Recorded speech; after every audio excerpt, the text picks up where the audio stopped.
Motionless e-magazine එක ගැන කතා කරද්දී Mr. Ayesh කිව්වා ගොඩක් එක topics යටතේ columns තියෙනවා කියලා. ඒ columns වලින් එකක් තමයි කිව්වේ එකක් කිව්වා fisheries sector එක ඊළඟට ඔය වගේ. එතකොට plastics කොහෙට ඔතනින් කොතනටද එන්නේ? කොතනටද ඔය plastics? දැන් plastics ගැන interesting fact එකක් මට කලින් කියලා තිබ්බා අර 8 million tons ගැන එම්. දැන් ඒ වගේ එතකොට ඒක include වෙන්නේ කොහොමද ඔය magazine එකට? මොකද plastics කියලා කියන්නේ ගොඩක් important subject එකක් අපි මුහුද ගැන කතා කරන්නේ. සෑහෙන important subject එකක්. එතකොට ඒක කොහොමද ඔබතුමා මේකට include කරන්න හදන්නේ? මෙහෙමයි කැසි. දැන් අපි අනිවාර්යයෙන්ම ප්ලාස්ටික් කිව්වහම environmental issue එකක් හින්දා අපි ඒක මේම marine environment එකේ තියෙන issue එකක් ඇටියට තමයි plastics දාන්නේ. නමුත් අපි ඒක ફોකස් කරලා තියෙන විදිහ වෙනස්. ඒ වෙනස් කියන්නේ ඇයි දැන් ඔයා දැක්කොත් ඔයාට පෙනෙයි world wide ගොඩක් beach cleaning තියෙනවා හැම වෙලේම බැලුවොත් අතන beach cleaning මෙතන ගොඩක් CSR units කරන්නේ beach cleaning වල. අපේ අදහස ඒක නෙමෙයි. අපේ අදහස දැන් ලෙඩේ හැදුනට පස්සේ ලෙඩට බේත් කරනවට වැඩිය අපේ අදහස අර ප්ලාස්ටික් ටික මූදට එන එක නවත්තන්න. එතකොට ඒකට ප්‍රධාන කරුණ අපි ප්ලාස්ටික් නිෂ්පාදනයෙන්ම ඒක අඩු කරගෙන යන්න ඕනේ. ඒක අඩු කරගෙන යනකොට ඒකට විකල්ප අපි දෙන්න ඕනේ. ඒ තීම් එක තමයි අපි ගොඩක් වෙලාවට පාවිච්චි කරන්නේ මේ ප්ලාස්ටික් සම්පූර්ණයෙන්ම ඉරැඩිකේට් කරන්න. ඒක කරන්න දැන් ඔයා ගන්නකො මේ ටී-ෂර්ට් එක. මේ ටී-ෂර්ට් එක හදලා තියෙන්නේ ප්ලාස්ටික් වලින්. මේ ටී-ෂර්ට් එකට මෙගා බෝතල් 8ක් ගිහිල්ලා තියෙනවා. ඒක කොහොමද මේක හදන්නේ මේක තමයි මම දන්න විදිහට ඒගොල්ලෝ මේ ඇඩ්වර්ටයිස් කරා අපේ ලාස්ට් ක්‍රිකට් වර්ල්ඩ් කප් එක සෙල්ලම් කරනකොට ඒගොල්ලන්ට දුන්න ටී-ෂර්ට් එක ඇවිල්ලා මේ මැටීරියල් එක. මේක ඉතා වටිනා මැටීරියල් එකක්. මේක ප්ලාස්ටික්ස් ගොඩක් ශ්‍රී ලංකා නාවික හමුදාව මේකට එකතු වෙලා තියෙනවා ප්ලාස්ටික් කලෙක්ට් කරන්න. ඒ කලෙක්ට් කරන ප්ලාස්ටික් හොරණපැත්තේ ෆැක්ටරි එකට යවනවා. ඒ ෆැක්ටරියෙන් මේක බෙදනවා. ඒ කියන්නේ කන්ටැමිනේටඩ් ප්ලාස්ටික්ස් වෙනම ගන්නවා. ඒ කියන්නේ මොනවා හරි used yogurt අන්න ඒ කියන්නේ used වෙලා තියෙන බෝතල් හරි මොනවා හරි අරගෙන අනිත් ඒවා හොඳට සුද්ධ කරලා ඒවා හොඳට ක්ලීන් කරලා තම්බනවා. තම්බලා මේවා උණු කරලා මේකෙන් හදනවා යාන් එකක්. ඒ කියන්නේ ප්ලාස්ටික් යාන් එකක්. ඒක ගත්තොත් එහෙම ඔයාගේ කොණ්ඩ ගහෙන් 7න් එකක්. ඒ යාන් එක. ඒ යාන් එක. ඒකෙන් වියන නූල ඒකේ ස්ට්‍රෑන්ඩ්ස්. ඒ ස්ට්‍රෑන්ඩ්ස් ගන්නට තමයි නූල විවෙන්නේ. වියලා මැටීරියල් එකක් එලි දක්වනවා. ඒ මැටීරියල් එක තමයි මේ.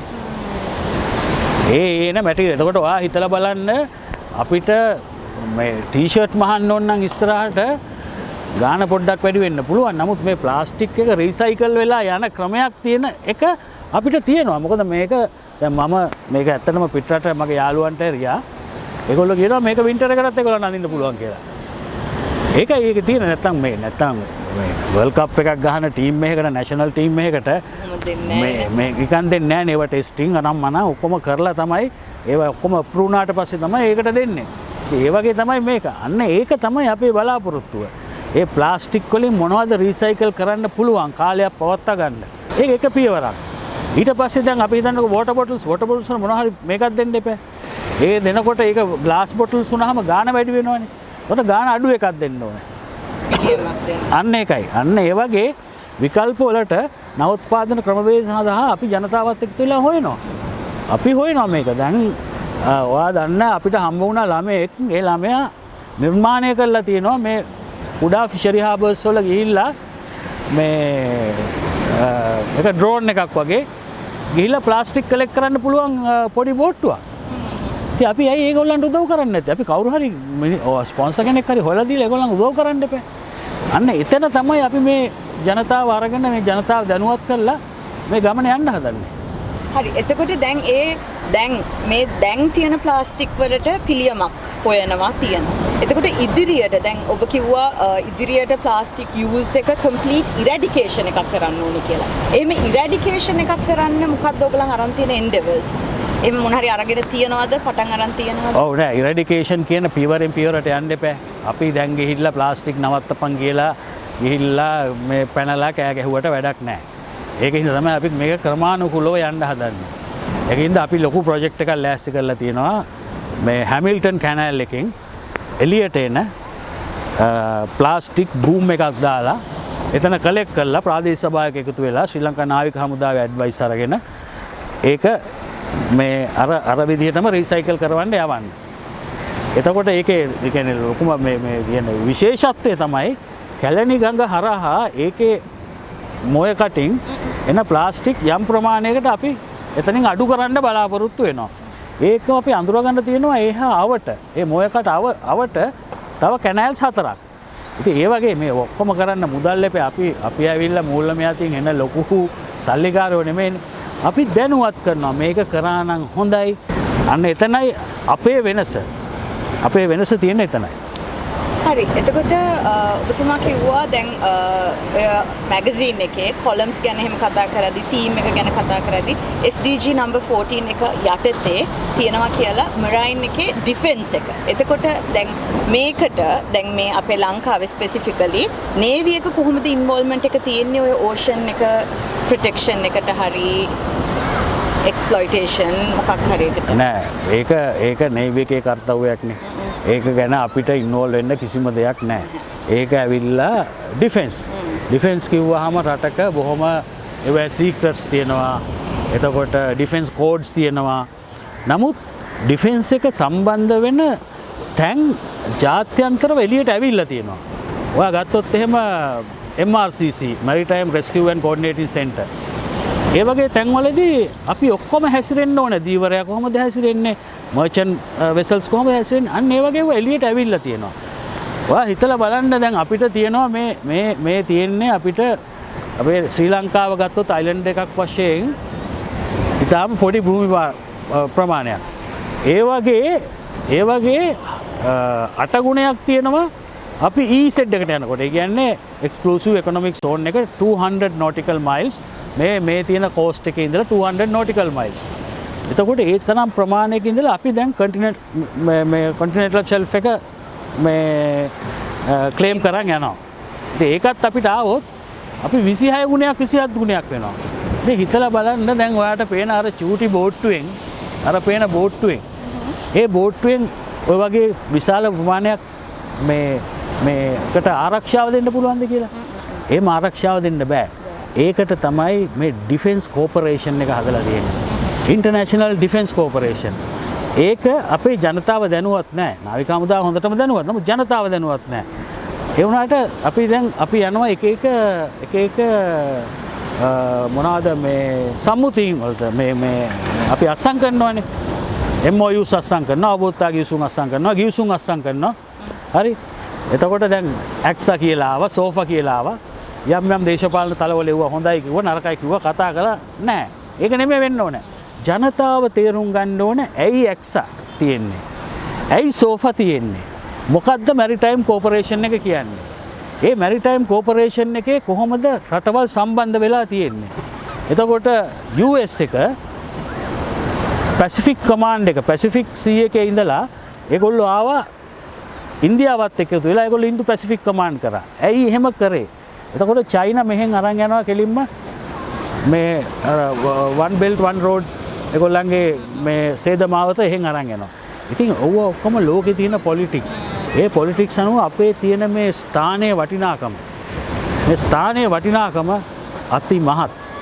කවුරු හරි මගෙන් ඇහුවොත් ලංකාවේ තියෙන ලොකුම දේ ඔබට කියන්න පුළුවන් මොකද්ද කියලා? මට කියන්න තියෙන්නේ එකයි ඒක තුන් පාරක් කියන්න වෙනවා. One is location, number 2 is location, number 3 is location. අපිට තියෙන එච්චරයි මේ ලොකේෂන් එක තමයි. ඒක මේ ජනතාව දැනුවත් වෙන්න ඕනේ ඇයි කියන එක. ඒකට තමයි එක අපේ එක අරමුණක්. එතකොට දැන් විස්තරේෂ් කිව්වා ලොකේෂන් එක හරි ඉම්පෝටන්ට්. දැන් අපි අයිලන්ඩ් නේෂන් එක. මේ ඔක්කොම තියෙද්දි ඇයි මේ අයිලන්ඩ් එකේ මිනිස්සු මෙච්චර මේවා ගැන දන්නේ නැත්තේ කොහොමද? ඇයි අයිලන්ඩ් එකක ඉඳගෙන ගොඩක් මිනිස්සු දැන් කෝස්ට් එකේ ඉන්න ෆිෂර්මන්ලා ඇරෙන්න, ඕකට ඉන්වෝල්ව් වෙන කට්ටිය ඇරෙන්න ගොඩක් කට්ටිය දන්නේ නැහැ මේ ඕෂන් එක ගැන මුහුදෙන් අපිට ලැබෙන දායකත්වය ඒක කොච්චර අපි ප්‍රොටෙක්ට් කළ යුතුද ඒකේ තියෙන ග්‍රැවිටි එක ඒගොල්ලන් දන්නේ නැහැ. ඇයි මේ ඔබතුමා හිතන විදිහට ඇයි ඒක එහෙම වෙන්නේ? මේකේ මම හැම වෙලේම කියන එකක් තමයි ප්‍රධාන දේ දැනුම. මේ දැනුම තියෙන මිනිස්සු ස්වල්පයක් ඉන්නවා. ඒගොල්ලන්ට ලොකු ජාත්‍යන්තර වෙළඳපොලක් තියෙනවා. ඉතින් ඒගොල්ලෝ ගොඩක් අය කවුරු මොනවා කිව්වත් පිටරට ගිහිල්ලා වැඩ කරනවා. ලොකු මුදල් වලට. ඉතින් ඒ මුදල් වලට වැඩ කරන එක මෙහෙ දෙන්න බෑ. නමුත් මෙහෙ එහෙම ක්‍රමවේදයකට එන්න නම් මෙහෙ එක්කෝ ඒ වගේ ලොකු මේ තත්ත්වයන් නිර්මාණය කරන්න අවශ්‍ය බේසික්ස් මෙහෙන් පටන් ගන්න ඕනේ. අඩු ගානේ පාසල් විෂය නිර්දේශයට ඇතුළත් වෙන්න ඕනේ. පාසල් විෂය නිර්දේශයෙන් පස්සේ ඇඩ්වාන්ස් ලෙවල් කරනකොට මොනවා හරි කොටසක් තියෙන්න ඕනේ මේකට මේ සබ්ජෙක්ට් එක විතරක් කරන්න. ඒකට ඒ කොටසට යන්න තැනක් තියෙන්න ඕනේ. ඒ කොටසට උපාධියක් තියෙන්න ඕනේ. ඒ උපාධිය කොහොමද ගන්නෙ? මේ white collar jobs නෙමෙයි.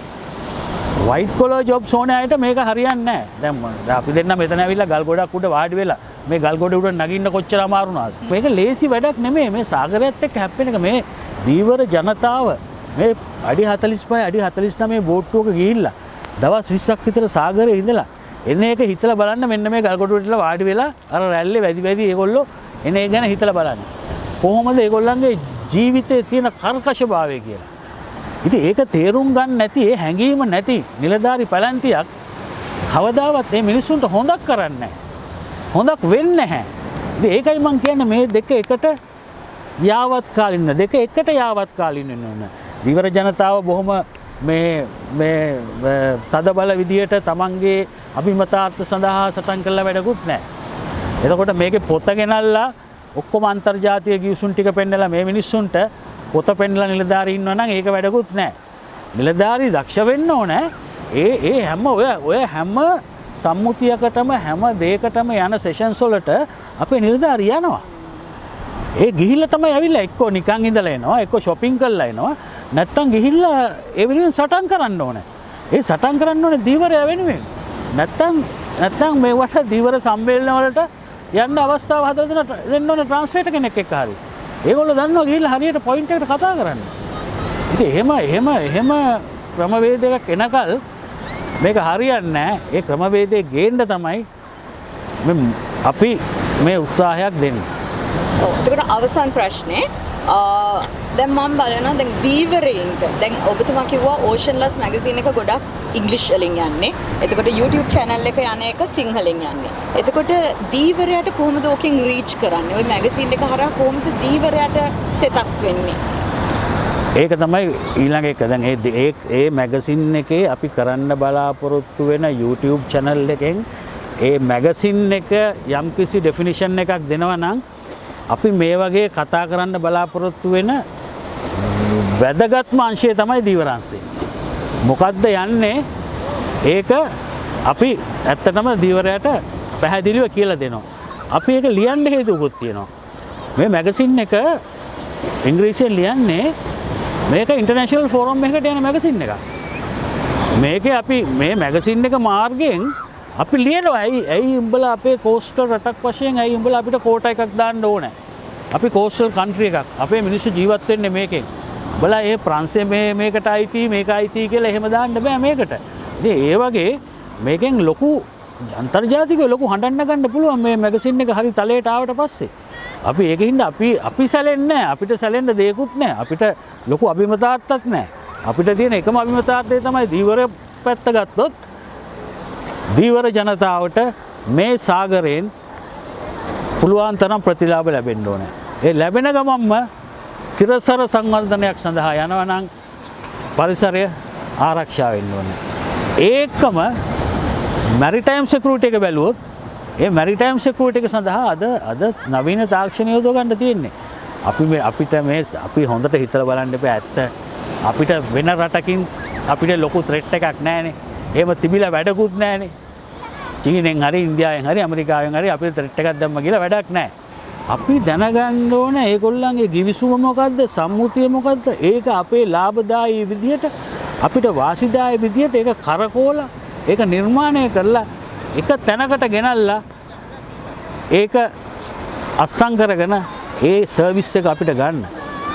ඒක තමයි දීවරයට අවශ්‍ය.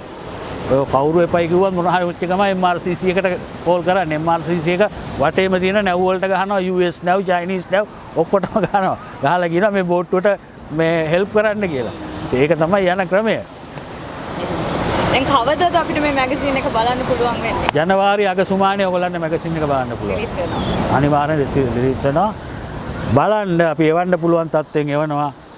මේ ඒක බලන්න ඒකට එකම තියෙන දායකත්වය ඔයගොල්ලන්ට හිතෙන දේ මම පැහැදිලිව කියලා දෙනවා. සිංහලෙන් හරි කමන්න ලියලා එවන්න.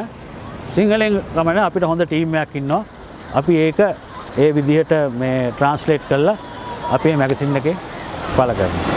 හරියනම් බොහොම ස්තුතියි මිස්ටර් ඇෂ් අපිත් එක්ක මේකට රැඳී සිටියට. thank you Cassie, thank you very much මේ වගේ තැනකට ඇවිල්ලා මේ දුෂ්කරතා මැද්දේ මේක අප වෙනුවෙන් කරාට ඔබට බොහොම ස්තුතියි.